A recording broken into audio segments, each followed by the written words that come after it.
And later in the sport, Laura McGhie is going to be here. Hello, Laura. What's happening tonight? What have you got? Big night of football tonight. Europa League openers. Celtic were against Rennes earlier on today. They drew 1-1.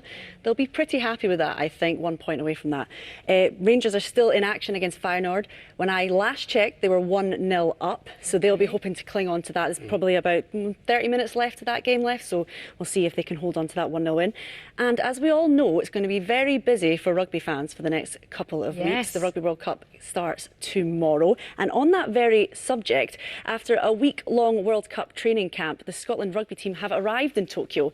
Their first match is against Ireland on Sunday. But is there a case to be made for claiming Scotland exported the game to this year's hosts? Our sports news correspondent Chris McLaughlin reports from the Japanese capital.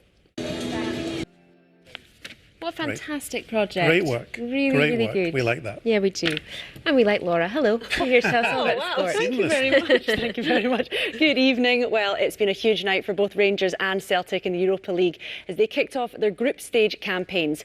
First up, Celtic travelled to France where 2 penalties and 2 red cards saw Neil Lennon's side pick up a point in a tense 1-1 draw against Rennes.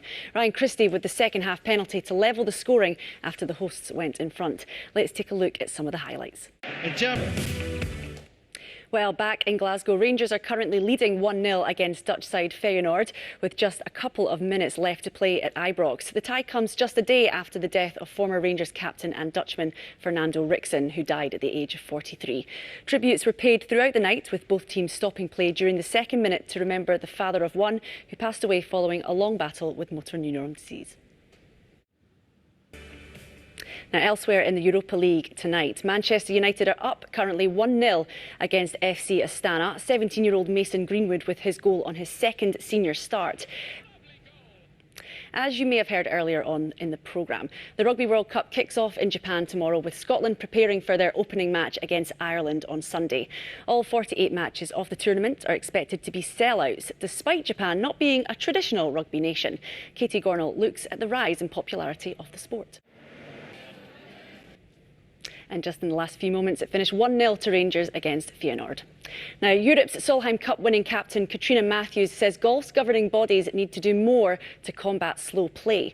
Team Europe beat the... Now, it's not been a good start for Rory McIlroy in the opening round of the PGA Championship at Wentworth. He finished his round on 4 over. The world number 2 is now 11 shots behind 68. Lovely. That's all your sport from me. John, what are you going to be doing on Sunday? Well, I'm Not watching in Japan. the game tomorrow. Our first game tomorrow, and then Sunday.